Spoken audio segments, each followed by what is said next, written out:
there, business owners and entrepreneurs. You've landed on The Marketing Corner, brought to you by CS Design Studios. Every week, we serve up essential insider tips and powerful strategies to elevate your brand. So, let's level up your marketing game. Stay sharp, stay tuned, and let's kickstart your path to marketing excellence. Right here, right now. Your adventure begins.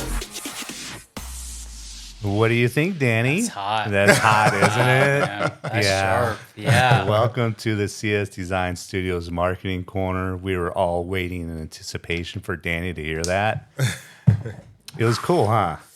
Yeah. Yeah. Yeah. How can you top that? Yeah. Did you specifically ask for like a British accent? Yeah. And we wanted kind of the old school radio, top 40 vibe thing going. It was pretty cool, huh? Oh, yeah. You nailed it. Yeah. I'm pretty into this. Well, welcome, Danny McPadden. Yeah. Thanks. Last Bridge Media, one of my favorite dudes of all time, a phenomenal videographer.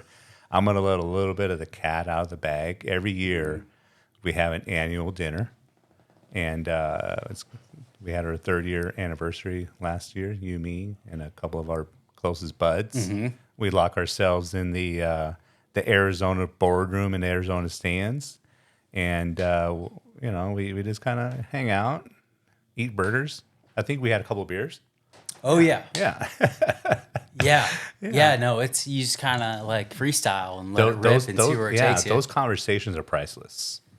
Yeah. They're priceless, and they never leave that room. Right? Yeah. There's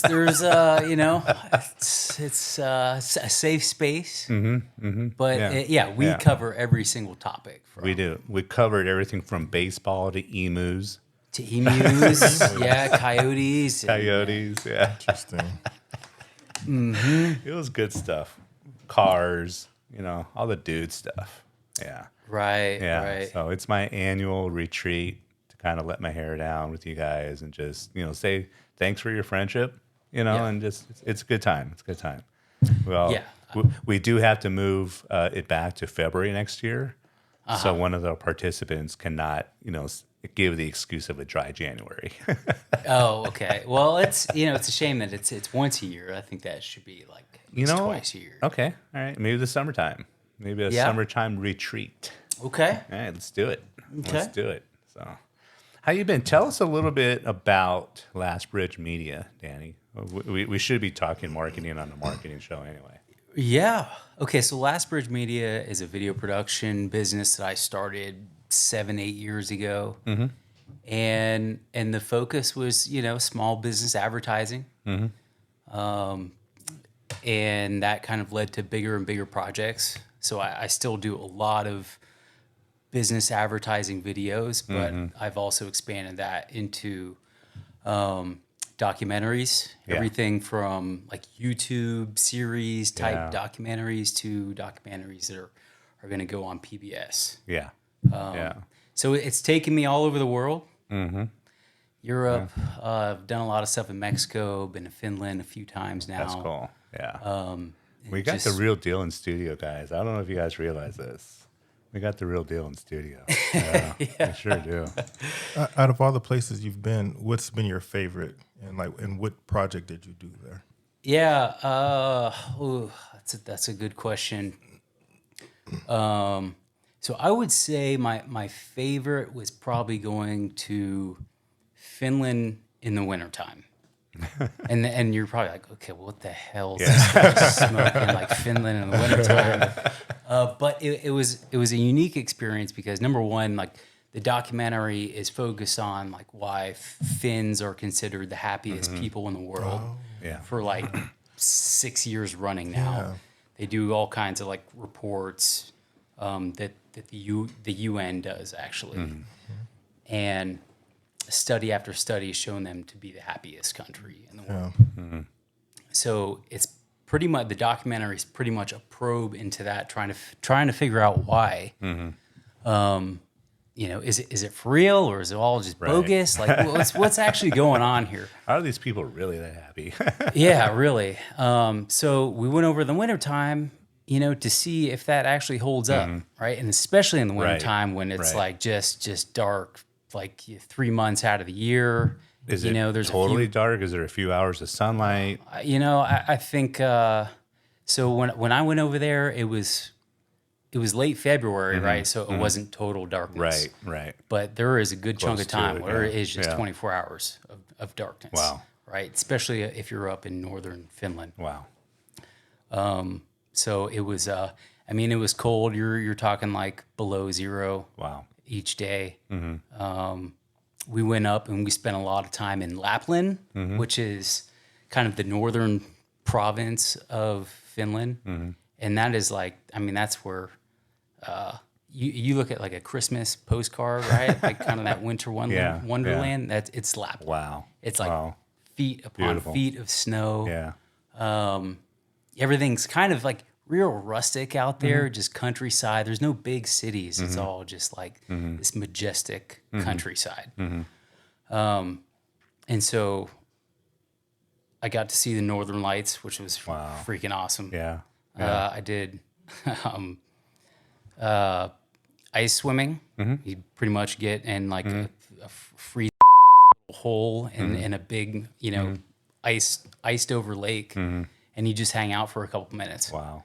And then you get in a sauna, which is huge in Finland. Like saunas are massive. That's like part of their, it's such an important part of their culture, right? Because it's cold in Finland, so it's like that's what they do to warm up. So and that's a whole like cultural experience in and of itself, kind of the sauna lifestyle, right? Yeah. Like, Wow. It's people's like not only like their safe space, but it's also a place where like business deals can be done. Wow. Instead of that golf course, let's go to the sauna. Hang Yeah, out. yeah, and they don't do this so much anymore, but they used to. Like they'd all get in like naked, No, right? jeez. Like guys and girls. You heard it And here. it's not a big deal to them. Right, it's like Right. I was in not a big Germany as a kid for 4 years, and every Wednesday at the Hallenbad, which is the swimming pool, it was do what you want. It was, clothing was optional. Not Yeah. that I ever Oh, did yeah. this, guys. I didn't Yeah. do it. I did not purposely go on Wednesdays. So I wouldn't be, but Yeah. Sean, you it's need- just part of the culture. You need to go back and embrace yourself in the culture, Sean.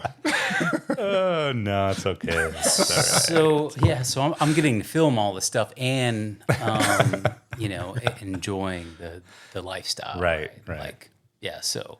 Were you and one of the were you dudes- happy when you were there?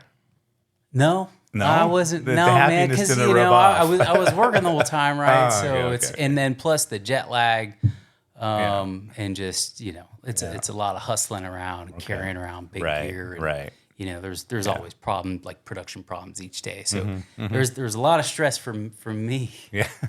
But I did take a lot of those things back with me as far as to like, kind of incorporate it into your happiness. yeah, exactly. Like cool. nature is huge. Yeah.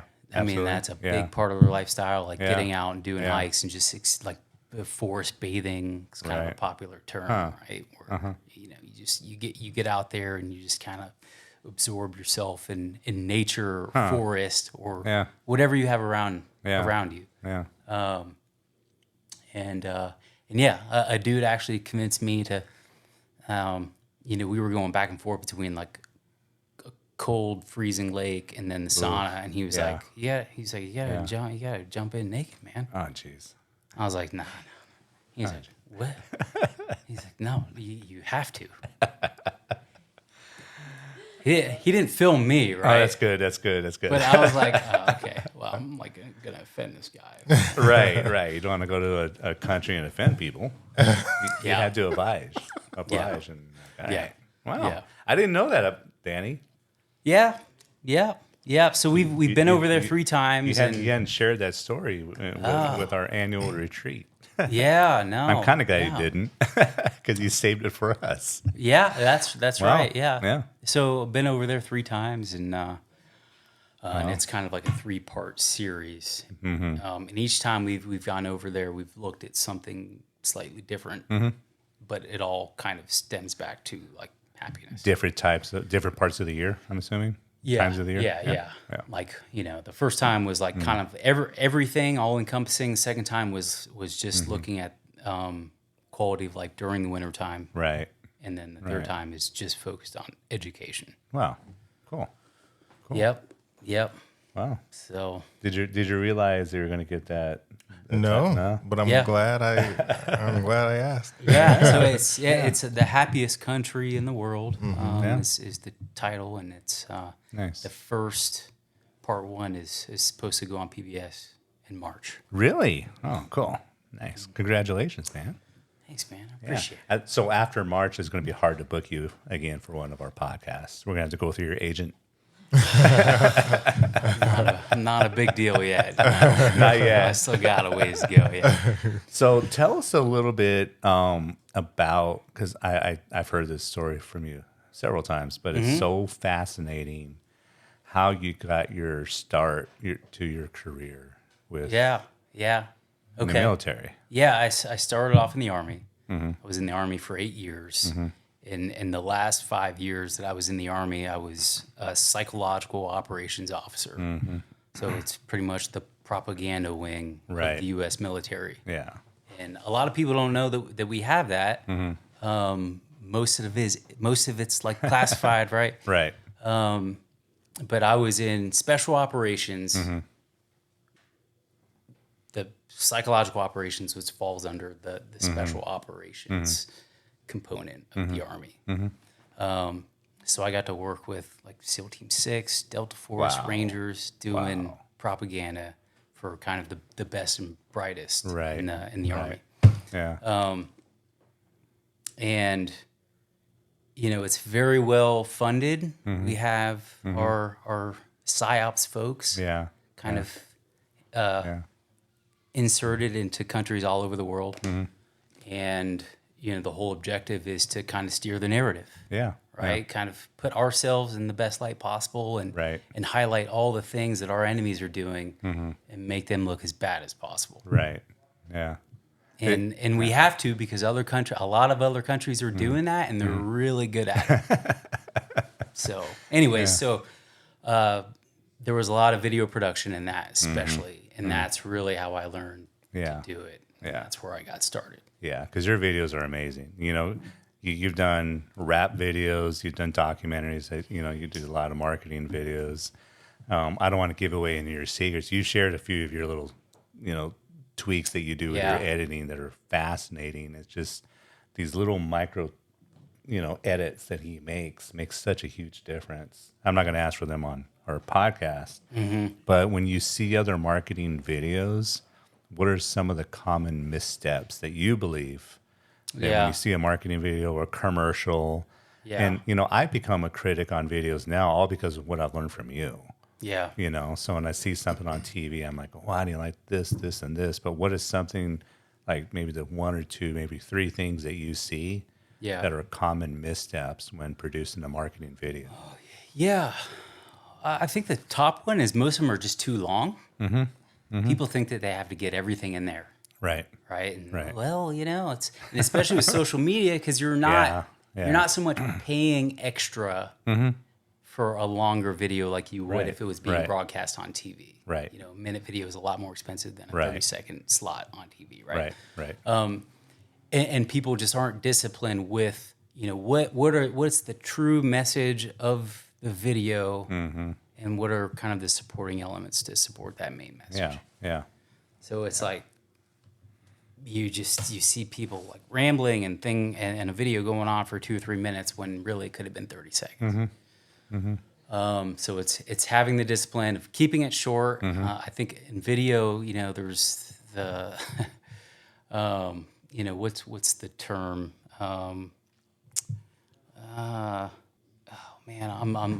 I'm drawing a blank, but it's where the longer the law of diminishing returns is the term I was trying to think of. Yeah. But it's like the more is not less. So it's like the longer you go, the less people are gonna be okay. I'm out. Not too long. I don't know what they're talking about anymore, and I don't care.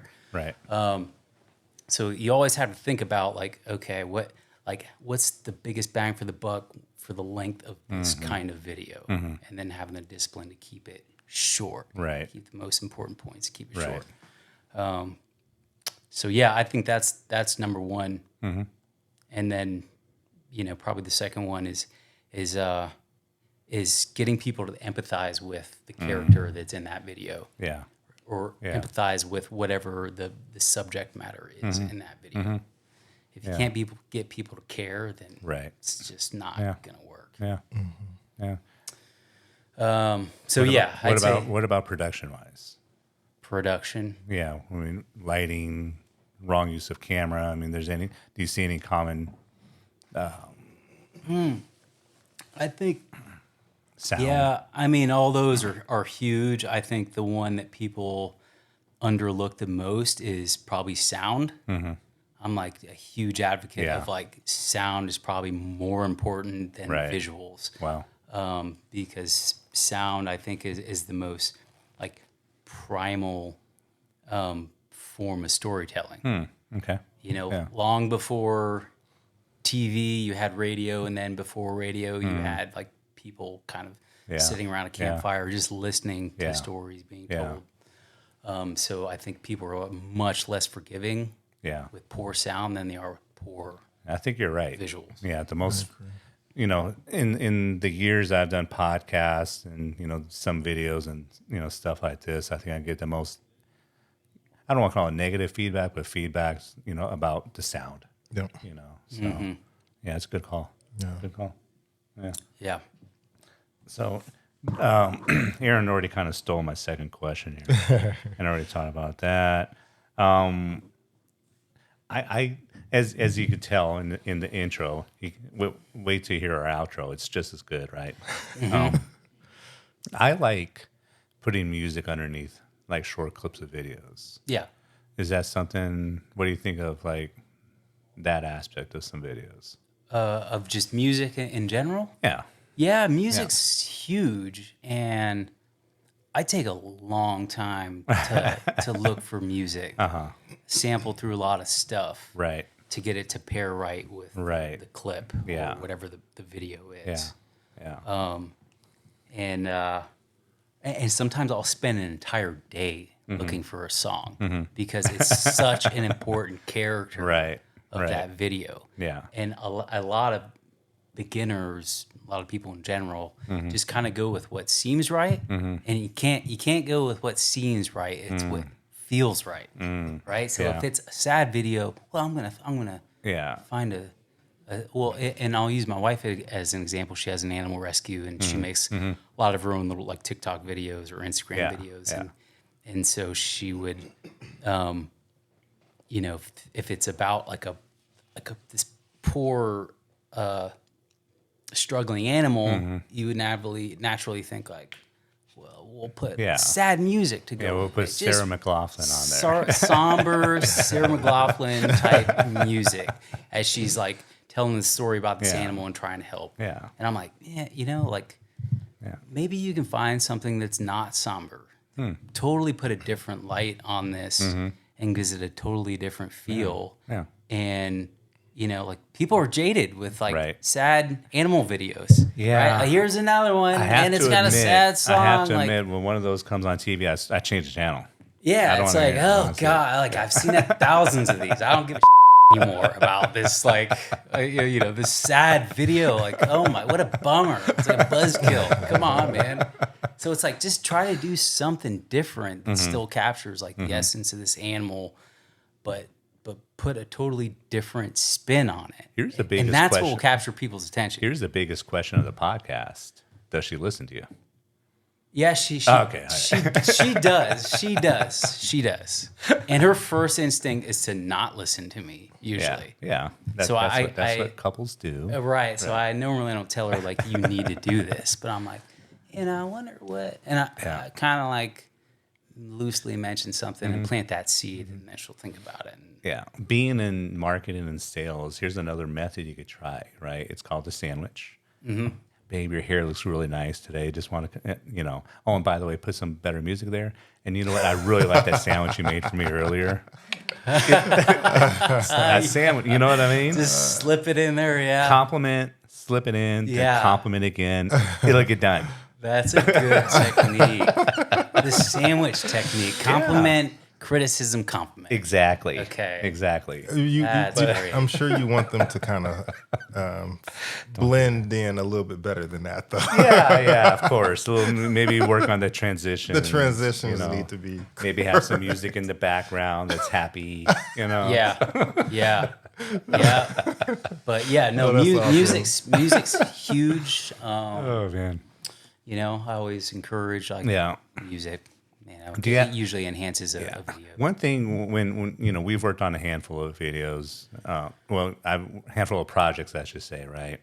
I love being on set with you, and it's not just that you're such a technician, but the way you handle the client. Yeah. You know, Yeah. frankly, I've met a lot of videographers that are pretty good. Yeah. You know, you're better across the board, but in my opinion, it's like if we were to, if I have a client, they need a video, I don't feel like I need to be there because of the way you handle every single client. You're so good at giving criticism. You're so good. Like if you're trying to get Aaron to do something, you're like, Aaron, that was a really good part right here. This, you look great. Nice this. But that one little thing, if you could just not be so depressed about that, you do it with clients. You do the sandwich already. Yeah. But you're so delicate and gentle, and you always give positive, I like what you did there. And then you always kind of do this with your beard. I do that. Yeah. When I'm thinking. Yeah. And you're thinking not what you want, but how you're going to tell the client in a nice way that really sucked. Yeah. Wow. But you do it. That is a skill. He's phenomenal at that. He really, really is. And the second thing that blows me away is like you'll take all these cuts, right? And you'll be, working for a half hour, 40 minutes, 45 minutes. And then it's one little thing at the beginning. They're like, hey, that one thing, can we do this different at the end? And it was your first, shot. How you keep all that in your head without writing anything down, it's phenomenal. Yeah. Right. No, I know exactly what you're talking about. It's as if you have this little machine. Making a mental note. And you can see how it's going to come out already. Yeah. And he has like the whole video in his mind. And then he's like, in 7 seconds in, I need them to say this. It's really weird, you know? And then when you see the end video, I keep in mind what you told the client to do. And sure enough, 12 seconds into the video, when he said that made the whole video. It's really uncanny. I don't know if you realize. No. I mean, when you do a lot of different projects, you see a lot of things like over and over and over again. So what might be subtle to you is something that's like really clicks in my mind. Glaring so to for you, me to remember it is Yeah. probably a lot easier than it would be for somebody else. But as far as handling clients on set, I think most of them are pretty humble. Like they just want to be told like what to do. Right. Like, Right. hey, I'm here. I don't know anything about video production. Like, I just want you to be confident. Tell me what to do. Right. And it's like, as long as there's that understanding, then it's pretty easy. Most are going to listen, and they're going to be totally at your mercy to but on occasion, you'll have some that like they think they know it all. On occasion, And it's like can't really argue with them. It's just, well, all right, we'll do it your way, and then this is probably gonna, it's probably gonna suck, and then you're gonna see that it's gonna suck, and then like I'm probably like not gonna work with you again, because you're a giant pain in the right. Some you can try to consult and talk to, but at the end of the day, if they don't want to do it, then all right, okay, The rap video you did about a year ago. How fun was that? That was really fun. I actually really liked that. That's a really good. Remind me to send it to you guys. It was really good. Because I mean, it was a lot different than like what I normally do. And I don't shoot like a lot of music videos. So it was just fun to do that kind of style of video, right? Do like the really stylized lights. Get the fog machine in there. And it was all downtown Tucson. Was it a Sunday night? I think you said, or a Saturday night? Yeah, was Sunday I or think Monday it night. was. Yeah, I think it was a Saturday night, but it was like right across from Fox Theater, Right. and so like the it was an Airbnb that we had like that's rented right. out, Yeah. and through the glass through the window of like the main room, there's Fox Theater right there, and so you Right. can see all the lights, Yeah. glowing and glittering and just the different colors that you would get from all the lights of all the different like buildings on Broadway. Like it was just like cool. It was just was a really really cool. cool atmosphere. Yeah. But yeah, that was a lot of fun. I wish I could do more music videos, but those are few and far between. Right. Compared to Yeah. the things that you actually How difficult was the editing on the music video as opposed to like a regular type of a quote unquote marketing video? It was pretty easy. Was it? Wow. Yeah. Yeah. You just do a few different takes, right? Like we had the musician, his name was Joey O. We had Yeah. Joey. He was run pretty. He was a natural. Yeah, He he seemed got a lot of very- potential. yeah, I mean, he's yeah, from Tucson. Yeah. He takes it really serious, and every time I see the dude, he's just better and better and better. Wow. He's putting out new content. So Nice. like, I think that Yeah. guy's going to go far. Yeah. Yeah. But yeah, we just had him kind of run through it a few different times.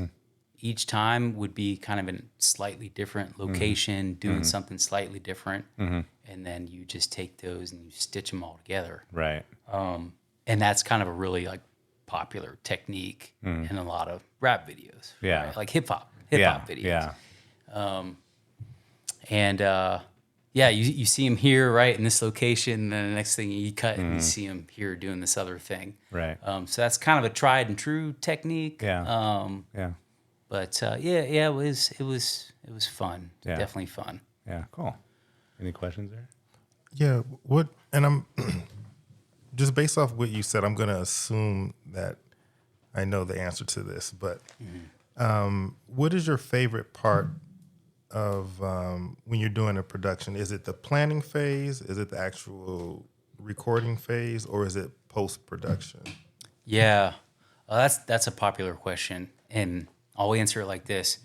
It's hard to say which one's my favorite because depending on the mood that I'm in, or depending on what's going on, it's going to be different. I'll say that like planning can be fun, but that's also like really hard because sometimes you're just not on the same page with what you want to do and what the client wants to do. Right. But everything, sometimes it all kind of locks into place and you have a great idea and it's like, okay, we're gonna knock this out of the park when it comes to like production, right? Production can be fun because there can be a lot of adventure with it. You can go to different places, other countries, see really cool things, experience different cultures. I've been to mountaintops. I've been to lots of different cities. You've had to sign NDAs. Yeah. Yeah. and it's you just get to do some really cool stuff. But it's at the same time it's hard. It's just like backbreaking. Like you're schlepping around a bunch of stuff, and sometimes you're just going on 12 hours and you're sleep deprived. So that's the pros and cons with that. Editing. Like a lot of the magic happens in editing, and it can be so fun when you're cutting something in a new way, trying something that you haven't done before, and it's just like, it's truly like making magic, Right. and you can just blow people away with like, hey, look at this, right? Right. And even people that were on set and they were watching the filming of it, and then they see it, Yeah. the video for the first time, it's like, oh. Like, Yeah. dude, I had no idea. Like, Right. that's Right. what you could like turn it into. Yeah. But at the same time, you could be handed a giant sandwich of footage, and it's like, here, edit this, right? And it's like, oh my god, this is like I think an I've done editor's that to you worst once. nightmare. No, but that was okay. That I know. That's okay because you prefaced it, right? Like I you did, kind of like, yeah. hey, I was like- this is why I'm coming to you, Right, Because yeah. like I don't know what to do with this, Right. and it's like just Yeah. doctor it up as best as you can, right? Yeah. But But yeah, sometimes you're handed something that's like truly awful, and people don't know it's awful, and it's like, well, you as the editor, you're the last person to put their hands on it.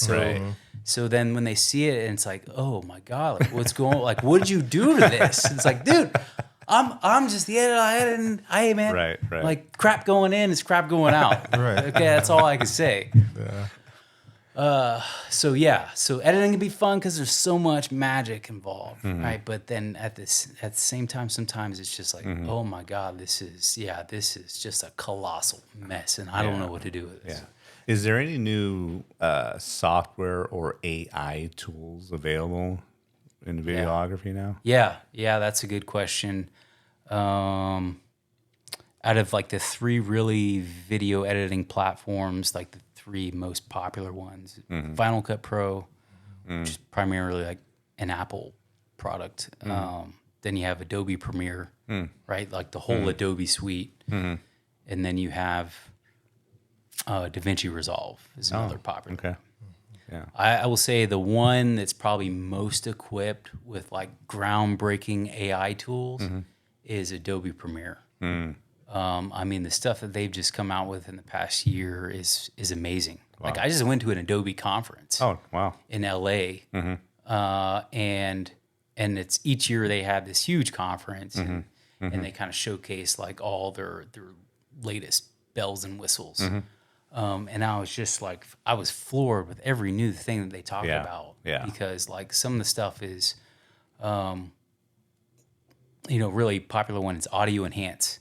So you could have the crummiest audio recording, and then you hit that little button, audio enhance, right? Little AI button, and it makes it sound like my voice is right now. Like you could take something that sounds like this, right, and just background noise, and then you hit that little button, and it can make it sound like this. Wow! And it's like, wow, dude, it's good to know. It's a game changer. We might need that.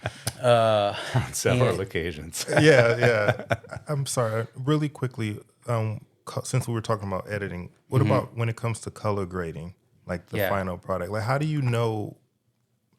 Like, do you already have that in mind? But even when you're planning and shooting, or is that something that you kind of figure out at the very end? It's always best to kind of come up with a look beforehand, because then if you can shoot for it, that makes it much easier to edit. Right. But sometimes you don't really know until you get to the editing phase and you try different things. Most of my stuff is pretty straightforward, right? Like I'm just going for the right color correction, and then a lot of the color grading is dependent on what kind of lights, kind of stylized lights that you used. And so if you get to like the editing phase and you're trying to do something really stylistic, it makes it really hard. Like if you didn't have the right lights. Right. Yeah. Planning for it beforehand makes it easier. But I don't know. I don't get too crazy with my color grading, honestly. I just kind of keep it like kind of the standard look. Yeah. Like a more, I don't know if this is the right word, but like a more natural look, or more. Yeah, more natural. Yeah. I would say like color. The difference between color correction and color grading is two different things. Color correction is making the colors look right, like how they actually were when you filmed it, right? Like if you filmed something in natural light and then you get to the editing booth and it like all your footage is red. Well, that's a color correction problem. It doesn't look like how it actually was. Okay. Whereas color grading is more like stylized. Now you're going for a really stylized look that you see in a lot of Hollywood movies or like music videos. Right. Where you're really just pushing like the color, like the contrast. But back to the AI question, and this kind of relates to color. You've heard of Photoshop, like generative fill in Photoshop. Yeah. And I use that now a lot in video because if you're filming an interview and you don't like the way the background looked, you can basically crop around the person. Wow. And use Photoshop to enhance the background, right? You can add in lights. Wow. And kind of like glow around lights. Wow. And make a background look really cool. Make it look like you're filming in a high-rise office space versus some crummy little closet door. Yeah. Versus that showed us town. We should do that. We should have like... Yeah. You know. You could, right? So you can really like affect the color and the lighting and just the style of it with Photoshop using generative fill. So that's not just a photo thing. Right. You can easily incorporate that into videos. I think a little bit of that is available on Stitcher, right? Because we could actually put a different video behind the subject. Yeah. But do we need a green screen behind us? Yes. Yeah. For this program, Yeah, for this particular software we're using for this podcast. Yeah. Yeah. But I know there's some out there that you can do it without it. Interesting. Yeah, no, it's definitely something cool to look into because you also don't have to be so maniacal when you're on set. Like, oh my God, like that coat hanging up on the chair in the background. Like, get that out of the way, or that right there. Like, move that. Yeah. Like you can cut that out. Wow. That isn't to say like, oh, fix everything post. But if you find yourself spending more time on set running around, yelling at people, move out of the way or move this, then like maybe it's just easier to like remove that, mask that out with Photoshop using generative fill. Interesting. Yeah. Well, good stuff, Danny. Yeah. I appreciate you coming by and sharing some time and some knowledge as always. Of course, we've done this a few times. How if someone wants to get a hold of you? Yeah. What's the best way to do that? You can just go to my website, lastbridgemedia.com. Just send an email through my website. Cool.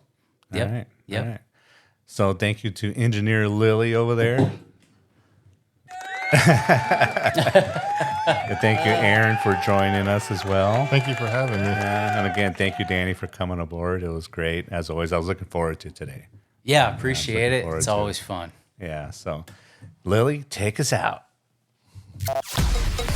And that's a wrap on today's Marketing Corner with CS Design Studios. Remember, the journey to greatness is non-stop. Harness today's insights and let them fuel your ambitions. Big thanks to our community of go-getters and visionaries. And remember to subscribe and activate alerts to stay connected for more transformative ideas. Till next time, keep reaching for the stars. Stars.